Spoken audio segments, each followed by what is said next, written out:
We will be adding a covering or a layer to strengthen the human figure. And I gave you some plaster that you can cut up into strips.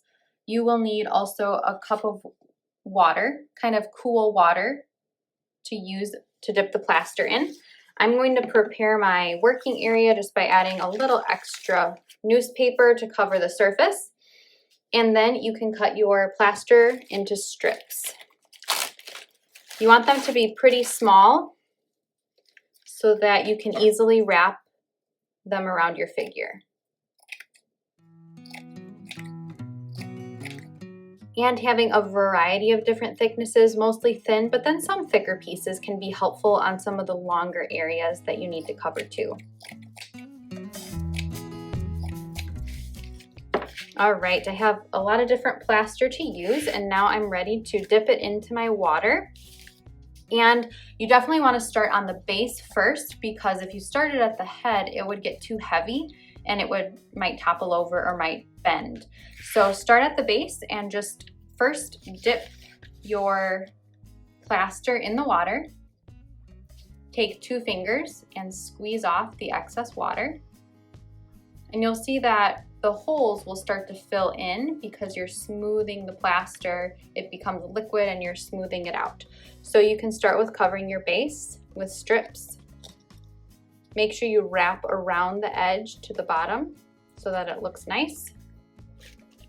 I'll use my thicker pieces for my base first. You want the plaster to overlap each piece a little bit, but not too much. That way it sticks to itself. And I'm covering right over my foot, the foot that's stapled down onto the cardboard with the plaster.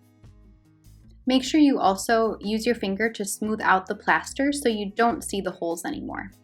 All right, I curled my plaster around the edges, and now my next step is to start on my base leg and to work my way up from the bottom. You'll probably want to stop halfway and let it dry a little bit, and it dries pretty quickly, probably within 15 to 20 minutes. But it is important not to work too fast because the plaster does need some time to harden so that it can be strong. But I'm just going to start wrapping around. Work slowly on this because it does take a lot of time to make sure it's nice and even.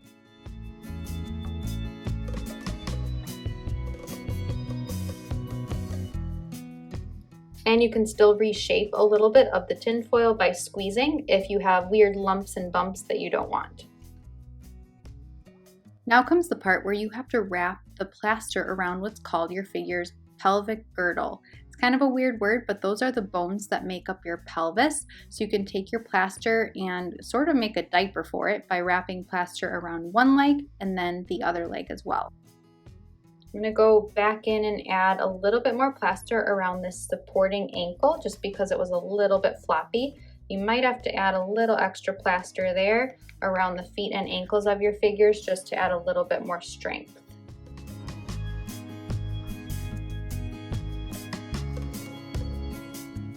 I'm crisscrossing around the chest and the arms, or the shoulders, kind of like a Chewbacca sash sort of thing. And I'm not going to go any further than this because I do want my sculpture to harden and strengthen a little bit before I continue building up with the heavier plaster. I'm just going to add a few more pieces going down this leg, but again, I don't want to make it too heavy because this is not a supporting leg. It's sticking out, and so I don't want my figure to be too off balance. You can add a few last pieces to support where your figure needs it, and then you should let it dry for at least 20 to 30 minutes, and then you can continue building your structure up from there with the plaster. I'm also going to add a little crumple of plaster to build up where my foot was. You can crumple it up too to create more of the sculpture structure on your human figure, and then I'm going to just put a smooth piece over top to make it look like nothing is under there. So now I have a little bit more of a foot for him, for my figure right there. You can see that a little bit better. And I'm going to worry about the rest of the appendages after this hardens. My cardboard has gotten pretty soggy, but once the plaster hardens, it will be no problem at all. So we'll let this sit to dry.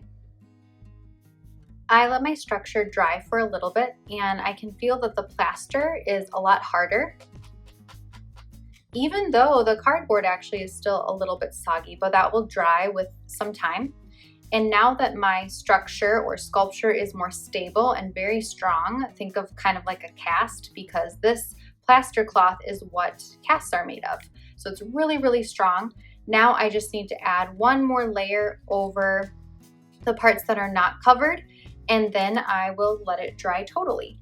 I have my strips of plaster here ready to go in different sizes. And so I'm going to start with this extra leg here, and then I will work my way up to the top.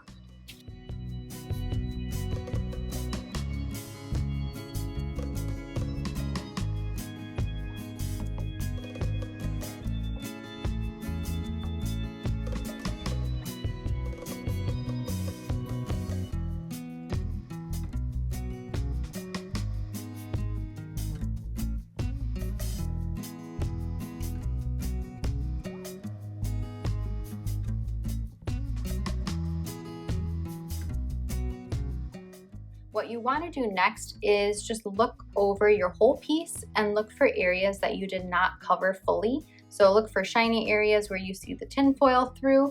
Also look at areas that you need to smooth out if you have weird lumps. I have a lump right here on my leg that I'll want to smooth out. So you can use your extra plaster that you have to build up areas, sort of like I built up this foot a little bit taller, and just make sure you smooth it all out on your final layer. And you don't have to do a second layer on everything, but just the areas that need a little bit of fixing up.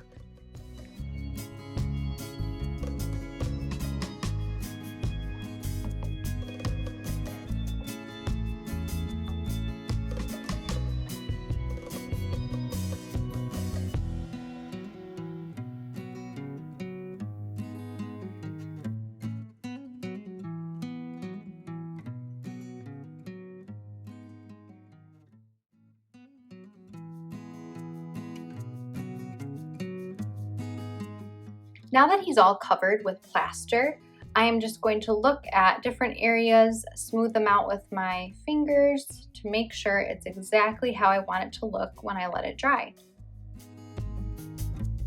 You can still form a little bit and mold a little bit. I think I'm going to add another layer of plaster on the edge of the board here, the base.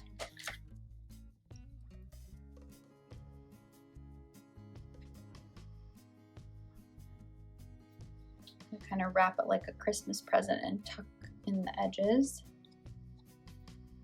And if you have extra plaster, you can add other designs. You could even put clothes on them and drape different sections of the plaster to create something else, or you could create a scene with other sculptures out of tinfoil to add around them. I'm going to let him dry, and then I can either decide to color or paint this figure or just leave him how he is. Here's my person that I sculpted, and I also thought of another idea.